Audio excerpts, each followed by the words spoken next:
오늘은 그 마티에르 내는 방법 중에 그 박수근 선생님, 우리 국민들이 가장 존경하고 사랑해 주시는 화가가 계시는데, 뭐 작고 하셨지만은 그 지금도 많은 그 콜렉터 분들께서 사랑해 주시고, 뭐 우리나라에서 박수근, 이중섭 하면은 화가로서는 빼놓을 수 없는 그런 분들이시죠.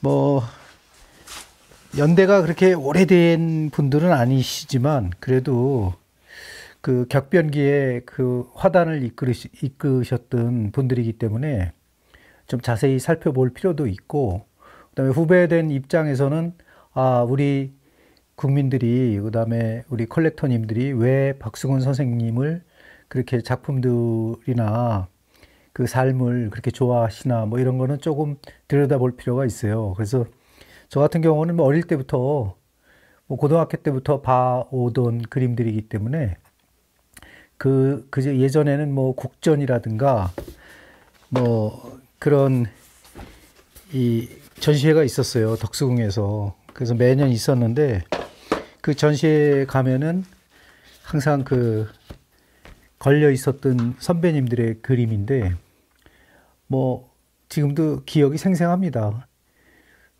그래서 제가 언젠가는 한번 이 선생님 기법을 이렇게 동영상으로 한번 분석을 해볼까 이런 생각을 가지고 있었는데, 마침 뭐 제가 또 요즘 하는 시리즈가 좀 두껍게 해서 이렇게 좀 올리는 방법들을 많이 하고 있는데, 그런 거에 대해서 좀 알아보고, 또 박수근 선생님은 어떤 식으로 해서 특이하게 물감을 쓰셨나 이런 거에 대해서 좀 자세하게 제가 알려드리고, 저도 이제 덩달아 또 공부를 해보고 그런 시간을 갖도록 하겠습니다.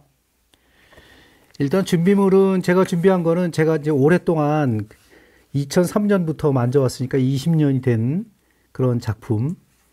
20년도 꽤 오래된 거죠. 그러니까 저도 이 화력이 오래된 거죠.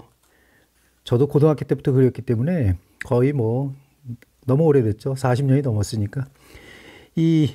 2003년에 했던 건데 지금 이제 완전히 이제 이렇게 말랐죠. 그리고 냄새도 안 나죠. 그래도 냄새가 납니다.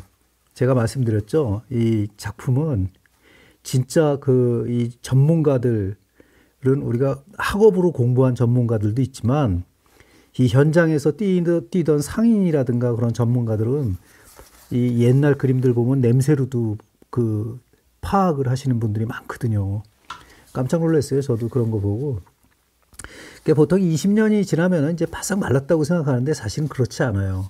이 속에 파보면은 이 아마인유 성질이 남아 있다고. 이게 이제 80년 정도 걸리는 거고, 이 작품들이 이 보존 상태를 안 하고 계속 이 자연에 방치하면은 결국엔 이제 뭐 바스러지겠죠. 근데 뭐 그렇게 되려면 뭐 또 400~500년 걸리는 거니까 지금 현재로는 아주 보기 좋은 상태로 잘 말라 있어요. 지금 보면은 그 요철이 상당히 두껍게 잘 돼 있죠. 이게 이제 최초의 바닥인데 이거 벌써 부서지잖아요. 이게 말라서 그런다고. 그래서 이게 오래된 그림들은 만지면 만지는 대로 바스러지기 때문에 아주 주의를 요해야 돼요. 털어낼 때도, 먼지를 털어낼 때도 굉장히 조심해야 된다고. 사실 뭐 20년이 지난 거는 뭐 괜찮아요. 이렇게 털면 먼지만 털리는데 보통 한 50~60년 된 것들은 이조차도 조심해야 된다고. 지금 뭐 오염된 게 좀 많이 있어서 저렇게 많이 떨어지는데, 많이 떨어지죠. 가루가 떨어지잖아. 근데 이게 이 떨어지는 그 자체도, 이런 자체도 하나의 세월이 이게 뭐 할 수 없는 거예요. 모든 그 작품들은 다 오래되면은 이게 좀 삭고 이런 게 많지. 특히나 유화는 더 그게 변색이 많이 되고 또 이 바스러지는 게 더 심하죠. 왜냐면 이 기름과 이 산화돼 가지고 이게 막 으스러지거든. 우리의 그 고려 불화 같은 경우에는 지금 거의 1300년 이상 된 것들, 뭐 그런 것들도 아직 존재하는 거 보면 참 그 대단한 우리 선조들의 기술이 있어요. 그림 기법에. 저도 이제 그런 공부를 꾸준히 하고 있는데, 아무튼 오늘은 뭐 각설하고 우리 국민들이 존경하고 가장 사랑하는 박수근 이중섭 선생 중에 박수근 선생의 기법을 알아볼게요. 제가 오랫동안 연구했기 때문에 아마 제가 말씀드리는 게 틀림없을 거예요. 그래서 계속 들어보시고 관심 있으시면은 또 구독도 좀 눌러주시고, 요즘 제가 막 그냥 구독 눌러달라고 막 그래요. 왜냐면 자료를 많이 만들다 보니까 이게 그냥 헛되게 이렇게 만들면 안 되겠더라고요. 그래서 좀 요새 좀 신경 좀 쓰고 있는데, 혼자 보기는 아까우니까 우리 구독자분들하고 같이 보겠습니다. 자, 일단은 준비물은 캔버스, 제가 오래된 그 작품 하나하고 캔버스 하나를 준비했어요. 깨끗한 캔버스 하나, 그리고 뭐 종이, 연습할 종이도 몇 개 좀 이렇게 하고, 그 다음에 또 필요한 게 신문지가 있어요. 이 신문지가 꼭 필요한데, 왜냐면 그 시절로 가서 뭐 이렇게 생각을 해봐야 되기 때문에 저 신문지 좀 찾아올게요. 신문지가 있으려나?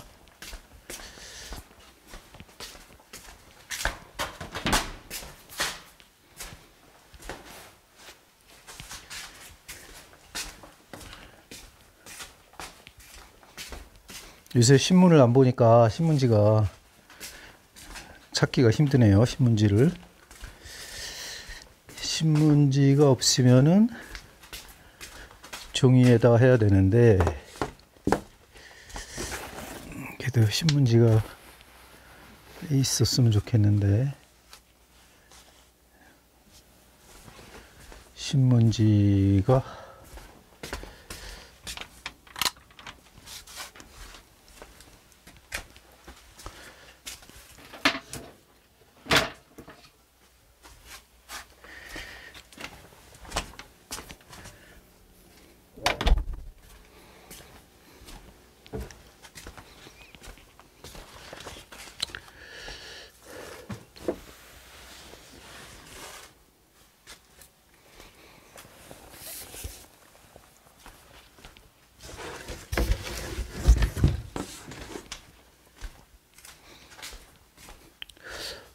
신문지가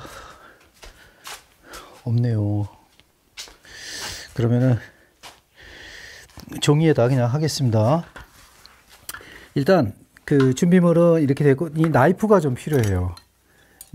왜냐면 나이프로 섞어야 되기 때문에 나이프가 있어야 되고, 기름은 필요 없어요. 기름은 필요 없고, 그러면 기름을 거의 안 쓰셨기 때문에 기름은 필요 없고, 이제 화이트 물감 하나 하고, 그다음에 제가 좀 짜놓은 물감들이 있어요. 그거 하고 해가지고 한번 해보겠습니다. 박수근 선생님 그 살아 생전에는 사실 그 티탄 화이트나 이런 게 거의 없었고요. 이 티타늄으로 이제 만든 이 화이트들은 좀 나중에 만들어진 거거든요. 지금 이건 이제 티타늄 이거는 윈저 뉴턴에서 나오는 화이트인데, 그 시절에 선생님이 이런 거는 안 썼어요. 왜 안 썼냐면 이 구하기가 거의 없었을 거예요. 그 당시에는 미국에서조차도 뭐 이 징크 화이트를 썼으니까.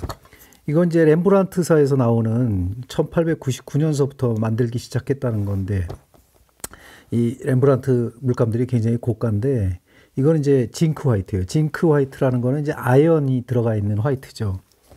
그래서 박수근 선생님 그림 이따가 제가 이렇게 화집을 보여드릴 텐데, 좀 약간 그 회색 톤의 어두운 빛깔이 이렇게 나올 수밖에 없는 이유는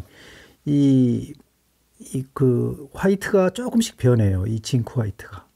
그래서 때로는 징크 화이트를 많이 써서 흑색하고 섞은 것들은 더 어두워질 가능성은 있어요. 그리고 이제 요거는 실버 화이트인데, 실버 화이트는 그 말하자면 이제 은이 들어가 있기 때문에 이거는 더 변색이 더 검은색으로 살짝 변할 가능성이 또 있어요. 근데 이것도 못 쓰셨을 거예요. 왜냐하면 실버 화이트는 홀베인에서 나오긴 나왔었는데 그거를 사서 쓰기는 굉장히 어려웠을 거예요. 왜냐하면 실버 화이트가 가장 고가였거든요. 그래서 이 실버 화이트를 많이 쓰는 분들은 주로 이제 그 독일 태생 작가, 영국에서 살았지만은 그 루시안 프로이드 이런 분들은 이 실버 화이트를 썼거든요. 그러니까 실버 화이트를 쓰면은 왜 색이 달라지냐면 이 실버 화이트는 그 우리 그 일본 그 가극 같은 거 보면은 일본의 가부키 그 여인들 보면 화장을 하잖아요. 하얗게 화장을 하는데 거기에 그 은염 그 분에 은색 그 독성이 들어가 있는 그걸 바른다고 그러더라고요. 근데 그 제조사가 이제 그런 걸 넣는 거겠지만은 그러면서 서서히 얼굴이 망가지는 거죠. 막 썩어가는 거죠, 사실은. 그래서 그 정도로 이 실버 화이트 이 성분이 굉장히 안 좋은 거거든요. 전 세계적으로 지금 금지가 돼 있어요. 그럼에도 불구하고 아주 전통적인 물감을 만드는 회사만 뭐 이렇게 제한량을 해서 생산을 하게끔 해서 지금 전 세계에서 이거 만드는 회사가 한 두세 군데밖에 안 되는 걸로 알고 있어요. 저 같은 경우는 이제 이 인무라를 하기 때문에 인무라의 그 창백한 모습을 표현하기 위해 가지고 이 실버 화이트를 예전서부터 조금씩 구해서 쓰는데 한국에서 구하기가 너무 어려워 가지고 뭐 시카고에 사는 제 친구한테 그 엘리사라는 친구가 있어요. 거기서 보내달라고 그래갖고 보내줬는데 제가 이제 화이트를 쓰는 걸 좋아하니까 뭐 가끔씩 생각이 나면 보내주시고 그래요. 우리 그 엘리사가. 그래서 지금 이게 제가 가지고 있고 입수하게 된 거니까 이 설명을 할 때 훨씬 더 수월하게 할 수 있으니까 한번 눈여겨보시기 바래요. 이 실버 화이트는 이 딱 보니까 뭐 이 무게가 이 핸드메이드 오일 컬러 이렇게 써 있잖아요. 그러니까 수제로 만든 거예요. 수제로 만들 수밖에 없어요. 이게 뭐 제조 회사에서는 만들 수가 없거든요. 그 양이 허가가 나오지도 않고. 그리고 이제 여기 보면은 블랑드징 뭐 이렇게 뭐 징크위즈 뭐 이 독일 말이네 이거는. 블랑코드 이거는 이태리 말이네. 하여튼 렘브란트는 뭐 굉장히 유명한 그 회사인데 여기 보면 플러스로 써 있잖아요. 이게 굉장히 질이 상질의 그 그 징크 화이트라는 걸 알 수 있어요.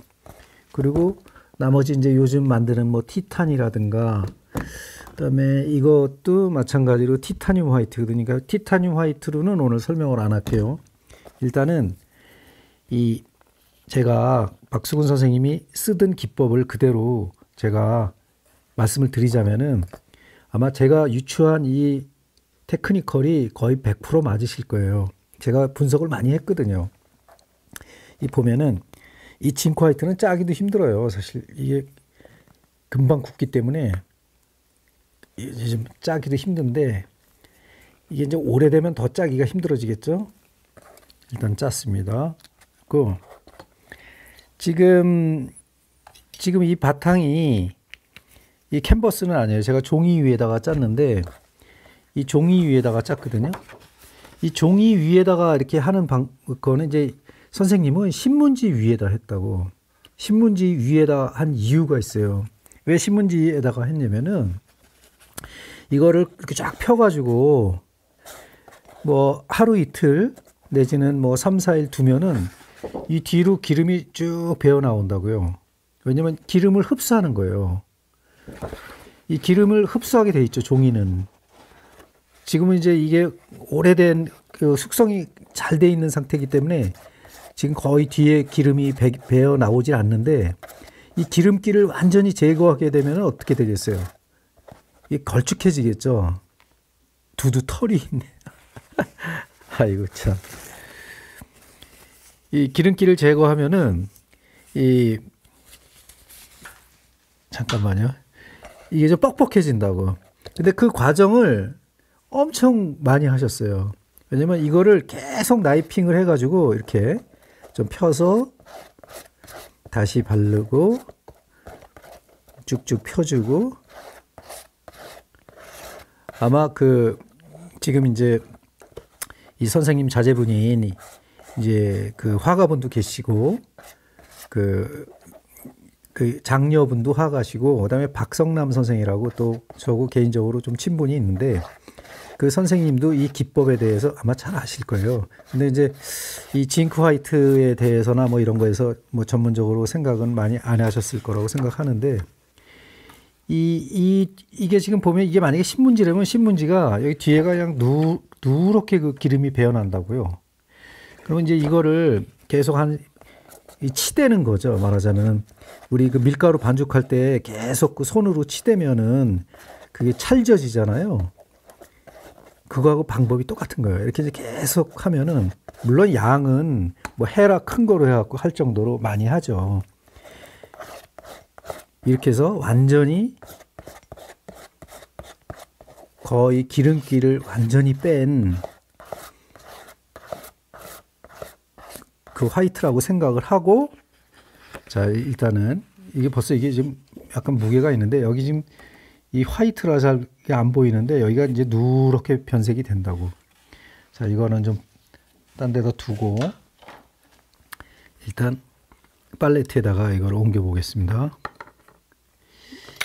팔레트에다가 옮기고, 설명도 잘해야 되는데 이게 여러분들이 이해하실 거예요. 여기까지는 뭐 그렇게 어려운 게 없으니까. 어려운 거 없어요. 제가 그랬잖아요. 그래서 따라해 보시면은 이 유아는 생각보다 알기 쉬우니까 그 금방금방 습득하실 수 있다고. 물론 선생님을 잘 만나야 돼요. 저는 고등학교 때 은사님이 워낙 이 방면에 뛰어나신 선생님이셨어요. 박복규 선생님이신데 몇 해 전에 안타깝게 뭐 72세로 돌아가셨는데 너무 안타까워요. 근데 아무튼 이 기법은 여러분들도 잘 이렇게 공부해 놓으시면 좋을 것 같아서 제가 설명을 드리는 거예요. 이 다음에 이제 그 박승훈 선생님 그 작품들을 보면은 주로 이 화집인데 이 톤이 약간 갈색 톤도 있고 약간 그런 색도 있지만은 이렇게 소가 노란색도 살짝 있고 그렇잖아요. 그리고 화이트 톤이 있고, 여기 보면은 거의 여기 그 브라운 계통, 움버나 옐로우 오코, 번트 시엔나 이런 걸 섞은 거하고 여기 살짝 그 그린 색깔 들어가 있는 비슷한 색깔들, 이렇게 해서 보통 채도가 5도 정도만 생각하시고 하시는 그런 기법이 많아요. 여기는 약간의 이 붉은색 톤도 들어가 있어요. 그러니까 이렇듯이 이 작품들을 자세히 보면은 켜켜이 올렸다라는 거를 느낄 수가 있어요. 작품을. 이 기법은 붓도 나중에 조금은 쓰셨지만 나이핑으로 하는 기법이 많이 들어가 있어요. 지금 이런 거는 디지털 붓을 쓴 거죠. 초창기 때 그림인데, 이 초창기 때 그림하고 뭐 다 이렇게 분류는 해놨지만은 이게 이제 초벌했을 때 이게 그 미완성 작품을 갖다가 이제 한 건데, 세 여인인데 미완성 작품이야. 이렇듯이 처음에 보면은 어두운 바탕 위에 뭐 약간 이 그린색이 올라가고 그다음에 흰색이 올라가고 이런 과정들이 있다고. 여기도 마찬가지죠. 그러니까 처음에 바닥은 약간의 그린하고 어두운 그 검정색, 그다음에 번트 시엔나 계열 이런 거를 썼음을 알 수 있죠. 그리고 나중에 이제 완성된 걸 보면은 이제 그 촘촘히 더 이렇게 그 덧칠을 해가지고 선만 싹 남기면서 이 작품을 만드는 걸 볼 수 있잖아요. 그래서 이 방법을 이제 하기 위해서는 처음에 그 어둡게 올려야 되겠죠. 색을 어둡게 올린다는 거는 물론 이제 이 흰색을 그대로 칠하면은 뭐 우러나오는 색이 없으니까 약간의 색을 가미해 보도록 할게요. 저도 이제 이쪽에 이제 숙성된 그 색을 좀 이용해 가지고 그 비슷한 색을 만들어 가지고 한번 해보도록 하겠습니다. 자, 이제 바닥이 아까 보니까 약간 어두운 색이었잖아요.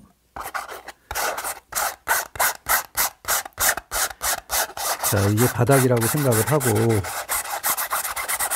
그러니까 백칠을 어둡게 하신 거는 틀림없으신 것 같아요. 아까 그 미완성 작을 보니까 물론 나이핑으로도 할 수 있지만은 디지털 붓으로도 칠할 수가 있었겠죠.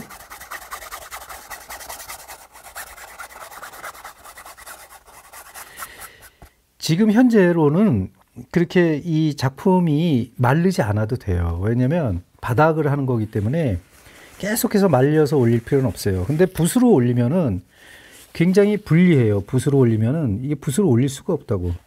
왜냐면 이 느낌이 이렇게 번지기 때문에, 이렇게 뭉개지기 때문에 이런 기법을 쓰신 건 아니에요.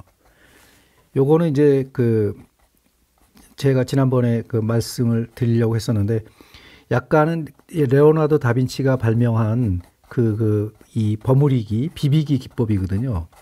그러니까 이런 건 나중에 다시 설명을 드리기로 하고, 일단 어두운 바탕을 칠했을 때 처음에는 붓을 사용하기도 하셨을 거예요. 이 캔버스의 모든 면을 칠해주기 위해 가지고 나이핑보다는 그렇게 했을 가능성이 많아요. 근데 두껍게는 안 칠하셨어요. 그거를 처음부터 두껍게 하진 않으셨다고. 왜냐면 바닥색을 위한 과정이기 때문에 어둡게만 나타나면 되거든요. 그런 다음에 이 위에다가 이제 아까 말씀드렸던 그레이 계통하고 약간은 그린 계통의 색을 썼잖아요. 그러면 또 여기서 이렇게 해가지고 나이핑을 해가지고 이 색을 만드는 과정은요, 생각보다 이 과정이 좀 깊어요. 그냥 막 만든 게 아니라, 왜냐면 기름기를 갖다가 계속 이용하기 때문에 지금은 이게 거의 기름기가 없거든요. 아까 종이에다가 이렇게 하고, 물론 아까 징크 화이트도 기름기가 많이 제거된 10년 이상 된 것들이기 때문에 지금 물감층이, 저도 이게 굳어가지고 좀 으깨가지고 한번 해보겠습니다.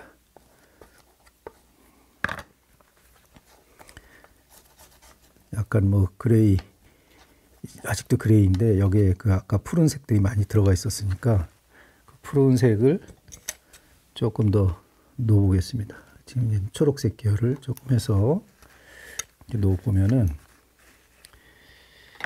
이 유화가 이게 자꾸 묻기 때문에 과정이 복잡해요. 하지만은 이런 것도 이제 요령이 생겨요. 하다 보면은. 자, 약간 이제 그린색이, 어두운 그린색이 됐죠. 그럼 아까 말씀드렸다시피 이거를 나이핑으로 바른다고.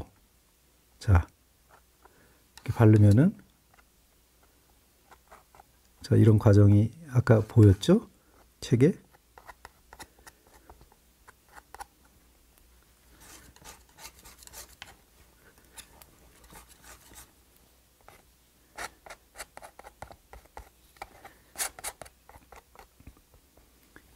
지금 이 나이핑 할 때 이 지금 바탕색이 이제 어두운 검은색이나 청색이나 그레이 뭐 이런 계통은 사실상 금방 말라요. 왜냐면 레드 계열은 진짜 안 마르거든요. 너무 천천히 마르는데 이거는 금방 마르거든요. 자, 이런 식으로 약간 터치를, 이 붓으로는 낼 수 없죠. 물론 나이핑을 한 거죠. 이 나이핑을 잘 배워두시면은 여러분들 유화 금방 깨우칠 수 있어요. 자, 그리고 이 부분은 한번 남겨 놓을게요. 왜냐면 거기는 약간의 이렇게 좀 톤만 좀 주고,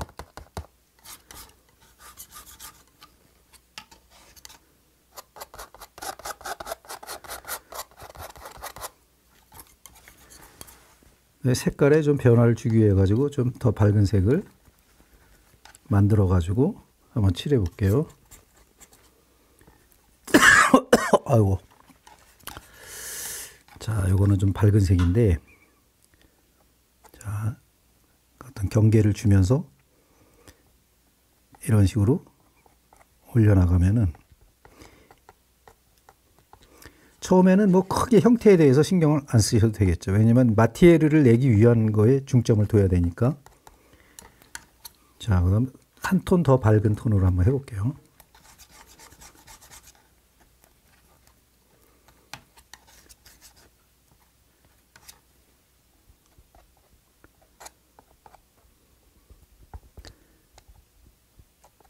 자, 이런 식으로 입혀 나가는 거예요. 그리고 여기서 바로 작업이 들어갈 수가 없어요. 왜 그러냐면 이 산이 무너지기 때문에, 골이. 그래서 시간 타이밍을 두는데, 이럴 때는 계속 손을 봐가면은 이 골이 없어지기 때문에, 가령 그게 무슨 얘기냐면, 이 지금 유화물감이 아직도 안 마른 상태이기 때문에 끈적끈적하잖아요. 그 끈적끈적해도 그게 바로 상처를 내주면 이게 긁어진다고 이렇게. 그렇기 때문에 고도의 그 손이 예민한 사람들은 요 위에다 살짝 물려갖고 나이핑 기법을 쓸 수 있지만은 그조차도 그렇게 할 필요가 없는 게 이런 작업을 갖다가 하나만 하는 게 아니고 어저께 했던 작업이 또 있을 거 아니에요. 뭐 그저께 했던 작업도 있고 계속 만지니까 보통 그 박수근 선생님의 100호 정도를 완성하려면은요 적어도 5, 6개월 이상은 걸리거든요. 작은 것도 한 2, 3개월은 걸려요. 왜냐면 그걸 천천히 말려가면서 뜸을 들이셨기 때문에 이렇게 급하게 하는 그 기법이 아니라고. 그래서 이 상태에서 계속 뭐를 여기다 막 올리면은 이게 뭐 여기 섞이잖아요. 이렇게. 이런 걸 원치 않으셨다고. 그렇기 때문에 좀 기다렸다가 하는 수밖에 없죠. 그렇죠? 그래서 이 기법의 가장 포인트는 뭐냐면은 자, 이제 다시 처음에 이제 긁어가지고 처음 기법의 주된 점은 뭐냐면 일단 바탕은 어둡게 하셨다. 어둡게 하고 물론 선을 써가지고 뭐 형태가 이렇게 있어요. 형태를 이렇게 만들고 선이 이렇게 그어졌으면은 가령 나목을 하시는데 나무를 그렸다. 그러면 이 형태가 있다. 그러면 나무가 색깔을 좀 다르게 하고 싶다. 그러면 이렇게 좀 어두운 색을 칠했다고. 더 만약에 뭐 다른 색을 원하셨다 그러면은 약간 붉은 톤을 가미해 준다거나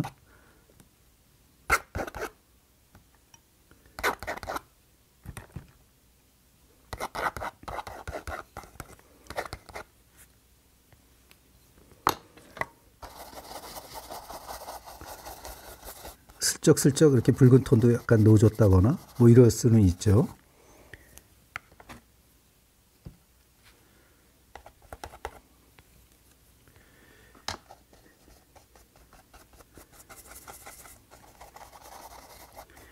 그 다음에 나이핑을 가지고 뭐 기법을 다시 이렇게 만들어요. 이게 이렇게 조심해야 될 부분이 아니고 이렇게 빨리빨리 해도 돼요. 원래 나이핑의 장점은 굉장히 빨리 그릴 수 있는 거거든요. 계속 터치를 이런 식으로 만들어 준다고. 그래갖고 약간 또 이렇게 문지르면은 좀 평평해지겠죠? 그리고 이 나목 나무의 줄기 같은 경우에는 또 다시 다른 톤으로 슬쩍슬쩍 해주고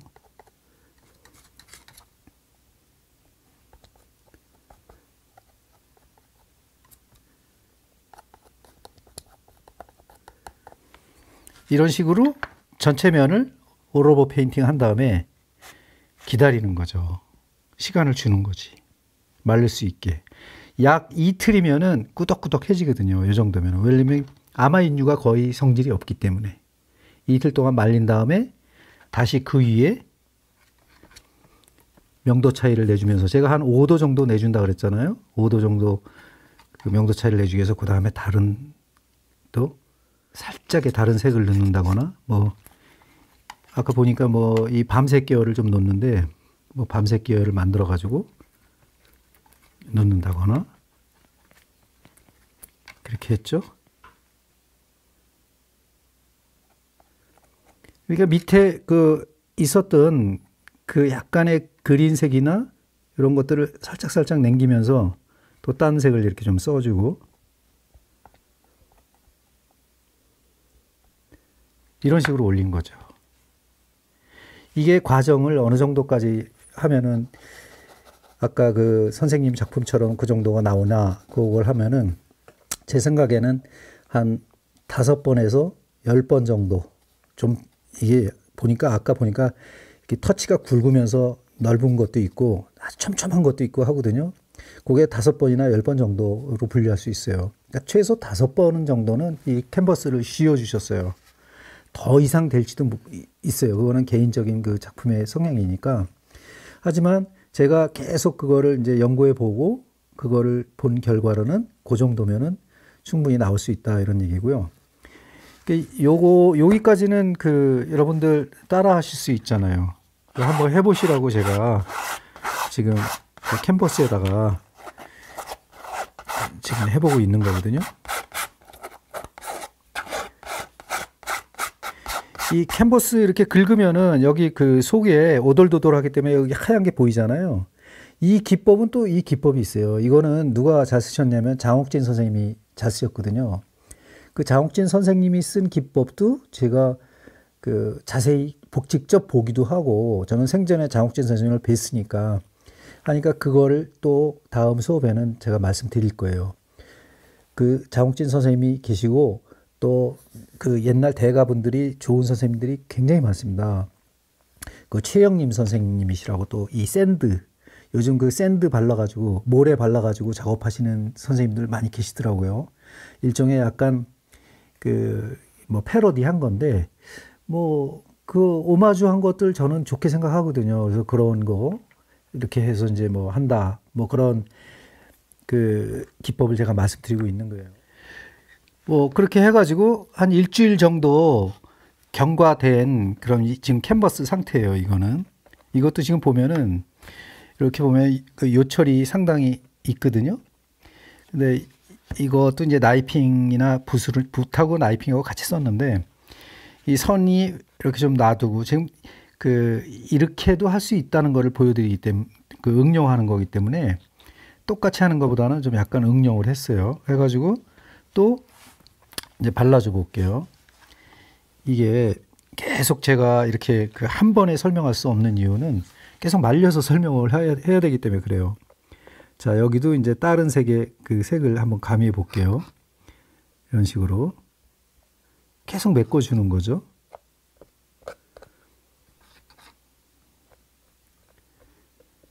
이게 오랜 세월이 지나면은요, 이 많은 색이 이 안에 있을 거예요. 무슨 정말 그야말로 오색 창연한 것도 할 수 있지만은 박수근 선생님 같은 경우에는 제가 색조가 몇 가지 안 쓰셔가지고 그 깊은 맛을 내시는 선생님이기 때문에 지금은 설명을 하느라고 이렇게 좀 여러 가지 색을 쓰고 있는 거예요.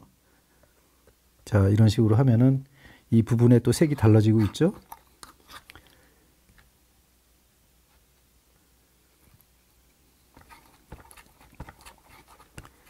뭐 밤색을 더 쓸 수도 있고.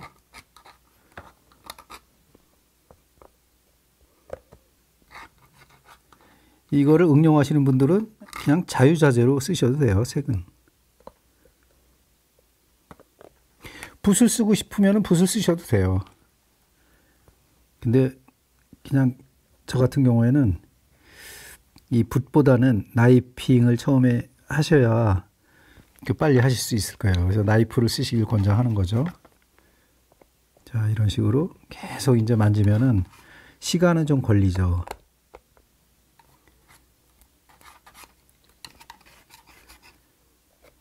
자, 이렇게 쭉 바르는 거예요. 저도 엊그제 이 방법을 설명드리려고 제가 쭉 밑에 해놨던 색들이거든요. 자, 이것도 한번 발라 놓겠습니다. 지금 발랐던 것도 나중에 제가 다 보여드릴게요. 이거 안 없앨 거니까. 뭐 저도 이 기법을 응용해서 또 하는 작업들이 있으니까. 자, 이렇게 해갖고 전체적으로 계속 한번 메꿔 보겠습니다.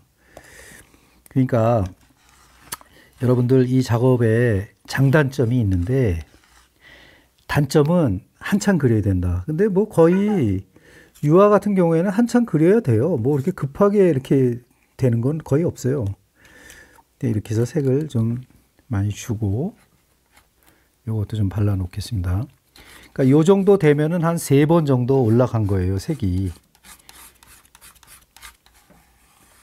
그래서 색을 좀 많이 만들어 놓고 신문지에다가 기름기를 쫙 뺀 다음에 이렇게 하는 거예요. 저는 이거 신문지에다가 기름 안 뺀 거예요. 왜냐면 그래서 이 빛이 막 나는 거예요.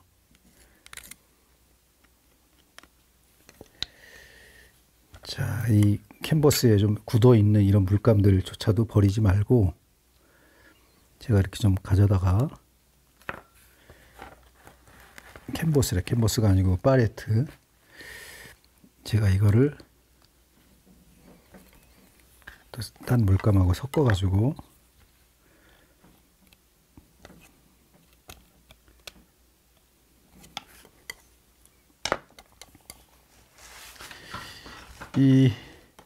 뭐 제 수업이 재미가 없으면은 뭐 아무도 안 보실 거잖아요. 그래서 어떻게든 재밌게 하려고 그러고, 그냥 저는 이런 거 할 때도 절대로 싸구려 물감 안 써요. 왜냐면 그거 나중에 다 티나거든. 수업이 끝나고 이 동영상이 나중에 남아있을 거 아닙니까? 다 티나. 근데 뭐 설명으로서는 그런 것도 부족함은 없지만 저는 그러고 싶지 않아가지고, 보통 이제 그래도 제가 전문가니까 전문가가 설명을 할 때는 이 재료도 거기에 맞는 그거를 써야 되는 게 제 법칙이기 때문에 그냥 이해하세요. 제가 이런 말 하면 또 딴지 거시는 분들이 계셔가지고 딴지 거셔도 돼요. 뭐 다 그런 거죠. 뭐. 자, 이렇게 해서 또 색을 전체적으로 좀 발라주고, 이거 나중에 뭐 잿더리나 뭐 이런 그 정물화 그릴 거예요. 선을 이용해 가지고. 자, 이것도 이렇게 빈자리에 내가 들어가고 싶은 그 부분에 색을 만드는 거죠. 이거는 뭐 이렇게 따라 하실 수 있을 쉬운 게 뭐냐면 그냥 자기 그 옷 입듯이 코디하는 거예요. 이 바탕을. 근데 한 번에 하실 수 없으니까 여러 개를 벌려놓고 이렇게 틈 나는 데마다 날 때마다 이렇게 올리시라는 거지. 지금 물감 지금 서랍 속에서 놀고 계시는 분 많잖아요. 그거 꺼내셔가지고 이렇게 캔버스에다가 발라 놓으시라고. 그냥 한 켠에 짐처럼 계속 쌓아두지 마시고 그냥 심심할 때 이렇게 좀 발라 놓으시면은 나중에 완전히 고색 창연한 그 박수근 선생님의 기법을 응용한 그런 작품을 만들 수 있어요. 자, 이런 식으로 또 발라놓고 하루에 뭐 이 캔버스를 한 대여섯 개 정도 이렇게 준비하시면, 그리고 작품은 제가 말씀드렸죠. 이 프로 중에서도 뭐 아주 하여튼 프로가 아니신 분들은 그 큰 작업을 하실 필요 없어요. 그 쌓아두기도 그렇고, 취미로 하신 분들은 가급적이면 좀 작게 그리세요. 근데 작게 그리기가 굉장히 어려워요, 사실은. 크게 그리는 게 쉬운데, 이렇게 작게 그리면은 어떤 그 공간도 좀 덜 차지하고, 그다음에 보관도 용이하니까 이렇게 작게 해가지고 높은 데다가 걸어 놓든가 선반에다가 올려놓고 좀 잊어버리고 있다가 한 또 일주일, 2주일, 한 달 정도 뒀다가 또 이렇게 하면은 그게 꾸덕꾸덕 다 말라 있거든요. 그럼 그 위에다가 또 이렇게 올리고,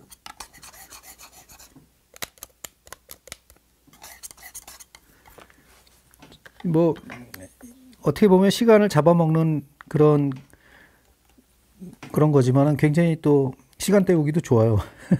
시간 때우기 좋대. 뭐 재미라는 게 그렇죠. 뭐 어떤 때는 시간 때우는 것도 뭐 불멍하듯이 갖고 좀 이렇게 또 만들어 가지고, 이게 유화물감 보면 굳어 있는 거 있잖아요. 굳어 있는 것도 버릴 필요 없어요. 이 작업을 어떤 그 한 부분에다가 속이 아주 낮은 곳에다가 이렇게 메꿔주면은 좋거든요. 그런 거는 이렇게 어차피 이 물감들 버릴 거 없습니다. 그 인물화 제가 세밀하게 하는 그 작업 이외에는 이 두껍게 하는 작업 같이 하시는 게 굉장히 좋아요. 왜냐면 이 남는 물감이나 이런 거를 또 응용해 가지고 또 훌륭한 작업을 또 만들 수 있거든. 뭐 어떤 방법을 또 쓸 수 있냐면 리히터나 이런 방법, 물감 확 긁어내는 거 있잖아요. 여러 가지 색 놓고 그런 것도 할 수 있기 때문에 그런 거에 대한 응용을 할 수 있는 방법을 또 제가 말씀드릴게요. 그러니까 이 화가들이 쓸 수 있는 방법은 엄청 많아요. 왜냐면 그 장구한 세월을 계속 그 짓을 하면서 이렇게 뭐 자기 꿈들을 키워가기 때문에 기법이 많습니다. 별의별 기법이 다 있죠. 그거를 제가 뭐 많이 봐왔기 때문에 유럽에서도 그렇고 한국에서도 그렇고 계속 봐왔기 때문에 그거를 말씀드리는 거예요. 제가 뭐 안 본 거를 말씀드리면은 그 재미가 없을 거예요. 안 본 걸 말씀드리면. 그리고 이거는 그 다른 유튜버님들이 경험이 없으신 분들이 막 해서 하는 설명하고는 좀 다를 거예요. 왜냐면 이거는 해봐야 돼요. 그리고 그 작업을 꾸준하게 십수년간 쭉 했던 분들이 하는 거하고 좀 달라요. 지금도 보면 이 색감이 여기에 있는 색감은 굉장히 고급 물감들이에요. 좋은 색깔들로 쓰는 거거든요. 그렇기 때문에 이게 금방 이렇게 좀 저가품들 물감을 쓴 거하고는 전혀 뭐 이렇게 보이는 느낌이 다르죠. 제 원칙은 무조건 재료는 물감은 원료는 좋아야 돼요. 그게 제 원칙이거든요. 자, 요것도 말리겠습니다. 이 작업은 한 10번 정도 해야 이 정도 마티에르, 일단 질감이 나오는 거예요. 이 지금 보면 이런 부분은 붓도 많이 사용했고, 약간의 뭐라고 그럴까요? 이걸 이렇게 좀 터치하는 발인 기법이나 뭐 이런 걸 좀 쓴 거고, 좀 문지르는 기법, 그런 것도 있고, 약간 기름기를 바싹 없애는 거, 아까 그거는 이제 통킹 그런 기법들인데, 그런 것들도 내가 상세하게 설명을 드릴게요. 이 1950년대 그 작가님들은 그런 기법을 많이 썼어요. 비닐로 하는 탁 치는 방법이라든가, 이 휴지로 탁 얹어놓고 이렇게 탁 치는 방법, 그걸 이제 통킹 기법이라고, 통킹이라는 사람이 이제 발명을 했다고 그 교수님 이름을 땄는데, 그거 기법은요, 옛날에도 다 있었어요. 그냥 설명하기 좋아하는 이 이론가들이 좀 만들어냈는데, 근데 이제 여기에 보면은 이제 이렇게 선들이 이렇게 검은 선이 보이잖아요. 의도적으로 검은 선을 남겨두고 채색을 달리하는 거예요. 그래서 저는 이게 일종의 토로소 사람인데, 사람을 갖다가 자세하게 할 필요는 없으니까 더 형상화를 그냥 압스트레 쪽으로 해가지고 지금 만들어내고 있는 건데, 얼핏 봐서는 모르지만 자세히 보면 하나의 사람의 형태가 들어가 있는 거를 원하기 때문에 이제 그렇게 하고 있는 거예요. 이 기법도 제가 전시를 했었어요. 아트사이드에서 갤러리에서 전시를 했는데, 왜 이 전시를 했냐면은 한지를 붙여가지고 찢어낸 거는 음쪽으로 들어가는 거고, 이거는 양쪽으로 쌓아 올리는 거잖아요. 그러니까 두 개 대별되는 전시를 같이 했다고. 그래서 이 인물의 몸은 이런 식으로 작업을 했고, 인물의 얼굴은 또 극세실 세밀화로 했고 해서 이제 그런 식으로 작업전을 했는데, 뭐 이렇게 사실 이 큰 화랑들의 장단점이 있는데, 보여주기식의 전시기 때문에 뭐 판매라든가 이런 걸 염두를 많이 안 두기 때문에 뭐 그런 면에서는 작가한테 굉장히 불리하죠. 이 5, 6년간 계속 작업을 해서 사실 판매가 돼야 되는데 그걸 염두에 안 둔다는 게 굉장히 힘들거든요.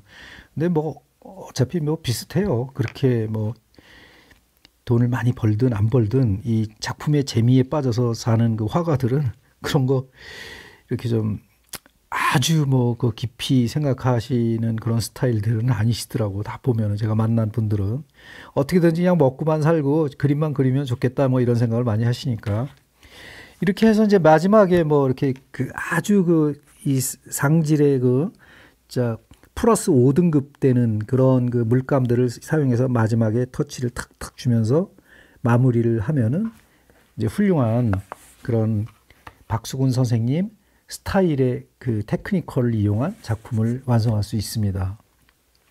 오늘 설명을 여기까지 하고요. 제가 틈틈이 유화 수업을 하면서 그 말씀을 계속 드릴게요. 그러니까 지금 요거는 한번 처음부터 한번 이렇게 비디오로 이렇게 한번 보시기 바라고요. 오늘 수업은 여기서 마칠게요.